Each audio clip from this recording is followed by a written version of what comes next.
தமிழ்நாட்டுல எல்லாமே சேஞ்ச் ஆயிடுச்சு. உங்க நகையையும் சேஞ்ச் பண்ணுங்க. உங்க பழைய நகைக்கு கிராமுக்கு 150 ரூபாய் கூடுதலா வாங்கி புது நகை எடுத்துக்கோங்க. அதே கம்மி சேதாரம் தான் உங்க லலிதால மட்டும்தான். ஆச்சி மசாலா. எந்த சமையலும் ருசி தேடும் ரகசியம் 20 ரூபாய். ஹாலிடேஸ்னாலே அது நம்ம ஜிடி ஹாலிடேஸ் தான். GT Holidays, South India's #1 travel brand. You know you are special when you're with GT Holidays. அமைதியாக இருங்கள், உங்களுக்கான காலம் வரும். என்னை நம்பியிருக்கும் பட்சத்தில் நீங்கள் இந்த அரசின் அங்கமாக அமைச்சராக வலம் வருவீர்கள். சுழற்சி முறையில் உங்களுக்கு அமைச்சர் பதவி கிடைக்கும் என மியூசிக்கல் சேர் அமைச்சருக்கான ஆஃபரை தன்னுடைய தாவைக்கா எம்எல்ஏக்களுக்கு வழங்கி இருக்கின்றார் முதலமைச்சர் ஜோசப் விஜய். 108 சீட்டுகள் வெற்றி பெற்றாலும் தாவைக்கா அறுதி பெரும்பான்மை பெற்று ஆட்சி அமைக்க முடியவில்லை. திமுகவில் உள்ள கூட்டணி கட்சிகள் ஒவ்வொன்றாக கலன்று தாவைக்காவிற்கு சப்போர்ட் செய்ய தாவைக்கா மெஜாரிட்டியை நிரூபித்தது.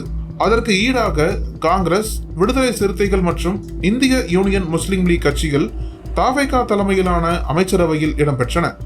அதன் பிறகு அதிமுகவில் இருந்து வருபவர்கள் வரட்டும், எந்த பதவியில் இருந்து விலகி வருகிறார்களோ அதே பதவி இங்கு கொடுக்கப்படும் என உறுதியளிக்கப்பட்ட தகவல்களால் எதிர்பார்க்காதவர் அனைவரும் தாவேக்காவிற்கு வந்துவிட்டனர்.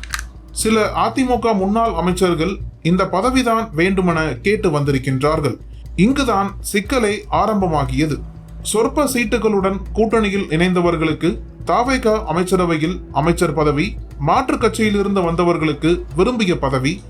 அப்படியெனில் கடந்த 20 வருடத்திற்கு மேலாக ரசிகர் மன்றத்திலிருந்து இன்று வரை கட்சி பணியாற்றி கொண்டிருக்கும் நாங்கள் கடைசி வரை இப்படியே இருப்பதா, எங்களுக்கென்று எதிர்பார்ப்பு இருக்காதா என்கின்ற கேள்விகள் கட்சியின் அடிமட்ட தொண்டர், மாவட்ட செயலாளர்கள் தொடங்கி கட்சியின் எம்எல்ஏக்கள் மத்தியில் இருப்பதுதான் கலக குரலாக வெளிப்பட்டுள்ளது. இதில் ஒரு சிலரோ நாங்கள் எப்போது சம்பாதிப்பது என்பதுதான் தாவேகா தலைமையை அசைத்து பார்த்துள்ளது. இது இப்படி இருக்க, சமீபத்திய நாட்களில் தாவேகா தரப்பிலிருந்து தலைமை மீது அதிருப்தியில் இருக்கும் எம்எல்ஏக்களை விலைக்கு வாங்கி தாவேகாவை நிலைகுலைய வைக்கவிருக்கின்றது எதிர்கட்சிகள் என்கின்ற தகவல் அனைத்து மட்டத்திலும் பரவியது.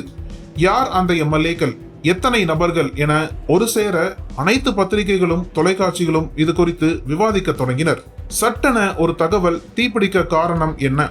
தாவேகா எம்எல்ஏக்கள் விலை போகின்றார்கள் என்கிற செய்தியே தாவேகா தரப்பிலிருந்து, குறிப்பாக தலைமையில் இருந்துதான் திட்டமிட்டே கசிய விடப்பட்டது. இதில் பாதி உண்மை பாதி பொய். தாவேகா எம்எல்ஏக்களில் சிலர் தங்களுக்கு பதவி எதுவும் கிடைக்கவில்லையே என கட்சி தலைமை மீது மன வருத்தத்தில், அதிருப்தியில் இருக்கின்றார்கள் என உளவுத்துறை கட்சி தலைமைக்கு குறிப்பு எழுதி வைத்திருந்தது. அது யார், எதற்காக என்பதனை கண்டறிய கிடைத்த ஆயுதம் அது. இதுபோல் முன்னாள் முதல்வர் கலைஞர் காலத்திலும் நடைபெற்றிருப்பது நினைவிருக்கலாம். அதை முன்னுதாரணமாக்கியுள்ளது தாவேகா. தகவலை கசியவிட்ட கையோடு அதிருப்தி எம்எல்ஏக்கள் என தங்களால் குறிப்பிடப்படும் எம்எல்ஏக்களின் அன்றாட நடவடிக்கைகளை உளவுத்துறையின் உதவியோடு கண்காணிக்க ஆரம்பித்தார் தாவேகாவின் பொதுச் செயலாளர் புசி ஆனந்த். உளவுத்துறையின் ரேடார்களில் சிக்கிய அதிருப்தி எம்எல்ஏக்கள் லிஸ்ட் குறிக்கப்பட்டு தாவேகா தலைமையிடம் கொடுக்கப்பட்ட நிலையில் தனக்கு தெரிந்த செய்தியாளர்களை கொண்டு கிராஸ் செக் செய்திருக்கின்றார் புசி ஆனந்த். இதனை ரிப்போர்ட்டாக தயார் செய்து தாவேகா தலைவர் விஜயின் முன் வைக்கப்பட்டுள்ளது குறிப்பிடத்தக்கது. தன் முன் இருந்த ரிப்போர்ட்டை பார்த்து தெரிந்து கொண்ட முதலமைச்சரும் தாவேகா தலைவருமான விஜயோ மிகுந்த அப்செட்டில், இப்படியெல்லாம் குறைந்த காலத்திலேயே நடக்குமா? அவர்களை நாம் விட முடியாது. அதே வேளையில் இந்த மிரட்டலுக்கும் நாம் பயப்படக்கூடாது. வருகின்ற நாட்களில் சுழற்சி முறையில் அமைச்சர் பதவி வழங்கலாம். அதுவும் என்னை நம்பியிருக்கும் நபர்களுக்கே இந்த பதவி. அவர்களை பற்றிய விவரங்களை உளவுத்துறை கொடுக்கும் என பேசியதாக பனையூர் வட்டாரத்தில் கசிய விடப்பட்டிருக்கின்றனர். இதே வேளையில் 40க்கும் மேற்பட்ட வாரிய தலைவர்கள் இருக்கின்றனர். பெரும் உழைப்பை தந்து கட்சியை வளர்த்தவர்கள், தகுதி படைத்தவர்கள் மற்றும் அதிருப்தியாளர்கள் இவர்களை சரிக்கட்டும் விதமாக வாரிய தலைவர்கள் பதவி வழங்கிட லிஸ்டை தயார் செய்ய பணித்திருக்கின்றது தாவேகா தலைமை. மாற்று முகாமில் வந்தவர்களுக்கும் வாரிய தலைவர் பதவி மட்டுமே கொடுக்கப்பட உள்ளது, கட்சி பதவி அல்ல. அதுபோல் தற்பொழுது அமைச்சரவையில் இருக்கும் 35 அமைச்சர்களில் கூட்டணி கட்சி அமைச்சர்கள் தவிர சில அமைச்சர்களின் போக்கு தலைமையை திருப்தியடைய செய்யவில்லை என்பதால் அவர்களுக்கு மாற்றாக புதிய அமைச்சர்களை நியமிக்கவும் பணியினை துரிதப்படுத்தப்பட்டுள்ளது தலைமை. ஆட்சிக்கு வந்த சில நாட்களிலேயே அமைச்சரவை மாற்றம் நடந்தால் எள்ளி நகையாடப்படலாம் என்றாலும் அவர்கள் சரியில்லை, இவர்கள் ஓகே என விஜயின் வார்த்தைகள் அனைத்தையும் மூழ்கடித்துவிடும் என்கின்றனர் விவரம் அறிந்தவர்கள். அமைச்சரவையில் இன் அவுட் ஆக போகும் அமைச்சர்கள் யார், அது யாராக இருக்கும் என்கின்ற கேள்விகளால் தாவேகாவினர் கலக்கமடைந்துள்ளதும் அதிருப்தியாளர்கள் கப்சிப் ஆகியுள்ளதும் இன்றைய தமிழக அரசியலில் காண கிடைக்கும் ஆச்சரியங்கள்.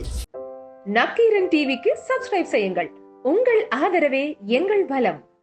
ஆசிரியர்களுக்கு நண்பனாகவும் மாணவர்களுக்கு ஆசானாகவும் திகழும் தேர்வு வழிகாட்டி. ஒவ்வொரு பாடத்திற்கும் அனுபவமிக்க ஆசிரியர்களின் துல்லியமான தெளிவான விடைகள். CNC இருக்கு, தேர்வு பயம் எதற்கு? இது தீரன் பப்ளிஷிங் ஹவுஸ் விற்பனை வெளியீடு.